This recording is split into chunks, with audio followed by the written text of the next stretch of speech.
जय श्री कृष्ण प्रिय श्रोताओं, हर हर महादेव। आप सभी का आपके अपने चैनल शिव साधना स्पार्क्स में बहुत बहुत स्वागत है। आज इस वीडियो में हम श्रावण मास महत्व अध्याय 11वां रसपान करेंगे। बोलिए भगवान भोलेनाथ की जय। भगवान भोलेनाथ का आशीर्वाद और कृपा दृष्टि सदैव आप पर और आपके पूरे परिवार पर बनी रहे।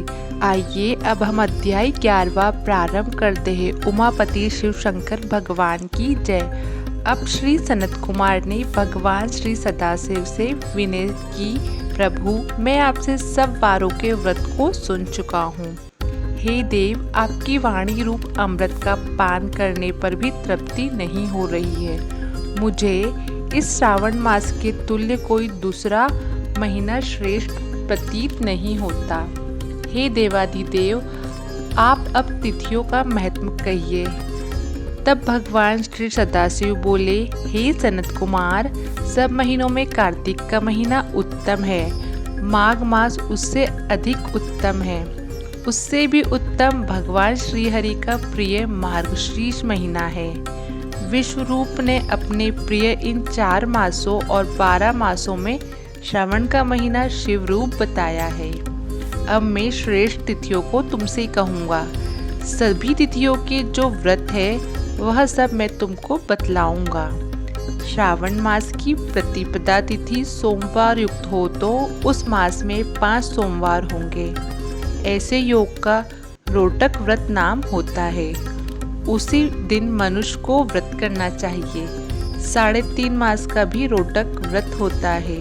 यह रोटक व्रत धन्य धान में वृद्धि करने वाला तथा संपूर्ण कामनाओं एवं सिद्धियों को देने वाला है।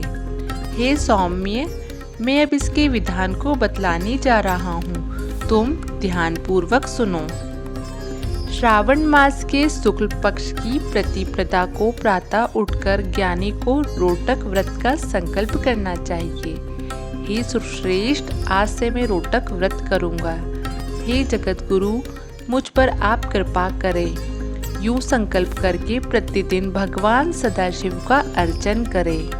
अखंडित बिलपत्र, तुलसी पत्र, नीलकमल, कमल, कलहार, कुसुम, चंपा, मालती, कुंद, अर्क आदि पुष्पों तथा नाना प्रकार के ऋतुकालीन अन्य फूलों से धूप, दीप, नवेद तथा नाना प्रकार के फलों से अर्चन करना चाहिए। विशेष रूप से रोटकों का नवेद अर्पण करना चाहिए। पुष्पहार नाम से 5 रोटक बनाने चाहिए। उनमें से 2 रोटक ब्राह्मण को देने चाहिए, 2 रोटक आप खावे और 1 रोटक नवेदार्थ भगवान सदाशिव को समर्पित करना चाहिए। अवशिष्ट अर्चन करके ज्ञानी को अर्घ देना चाहिए। केला, नारिकेल, जम्बीरी, बिजोरा नींबू, खजूर, ककड़ी, दाख, नारंगी, मातुलिंग, अखरोट, अनार और ऋतु में होने वाले फलों को अर्घ दान के लिए उत्तम कहा है। अब इस व्रत का पुण्य फल कहता हूँ, जो सप्त सागर पर्यटन भूमि दान करने से प्राप्त होता है। वह फल मनुष्य को इस व्रत के सविधि करने से सहज में मिल जाता है। वह मनुष्य जो अपार धन की प्राप्ति की इच्छा रखता हो, उसको यह व्रत 5 वर्ष तक करना चाहिए। रोटक व्रत्योद्यापन भी करना चाहिए। उद्यापन में सोने के 2 रोटक बनाना चाहिए।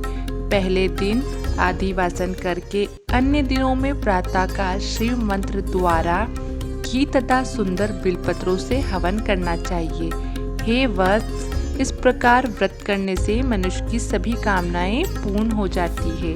हे महामुनि, अब मैं तुम्हें द्वितीय के शुभ व्रत के संबंध में बतलाऊंगा, जिसके करने से मनुष्य को धन तथा पुत्र की प्राप्ति होती है। औदुंबर नामक व्रत सब पापों को नष्ट करने वाला है। ज्ञानी को चाहिए कि श्रावण मास के आने पर शुभ तिथि द्वितीय में प्रातःकाल संकल्प करके विधि व्रत करे। जो स्त्री पुरुष इस व्रत को करेगा वह सब संपत्तियों के अधिकारी होंगे। इसमें गुलर वृक्ष का अर्चन करना चाहिए। गुलर के ना मिलने पर व्रती को चाहिए कि दीवार पर गुलर के पेड़ का चित्र अंकित करे और मंत्रों से उसका पूजन करे। हे उदुम्बर आपको नमस्कार है।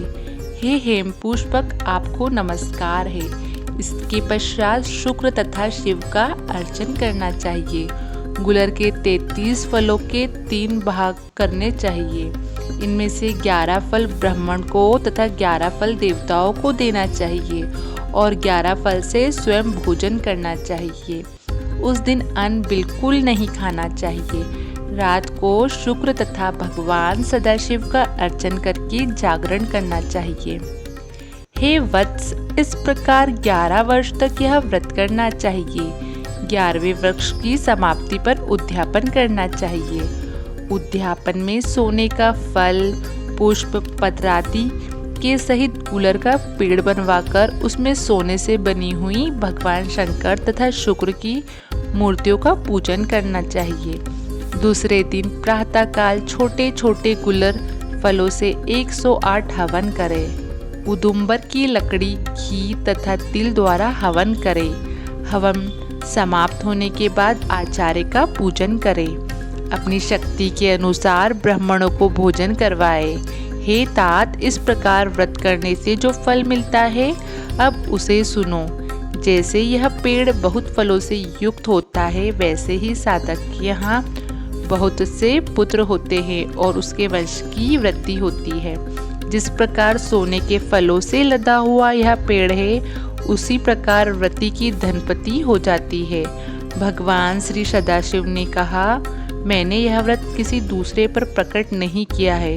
इस गोपनीय व्रत को केवल तुमसे कहा है। इसमें संशय ना करके यह व्रत श्रद्धा भक्ति से करना चाहिए। इसी के साथ हमारा 11वां अध्याय संपूर्ण हुआ। बोलिए भगवान उमापति महादेव की जय। दोस्तों, आपको यह वीडियो अच्छी लगी तो वीडियो को लाइक ज़रूर करें, चैनल को सब्सक्राइब, शेयर और बेल आइकन को प्रेस करना ना भूलें।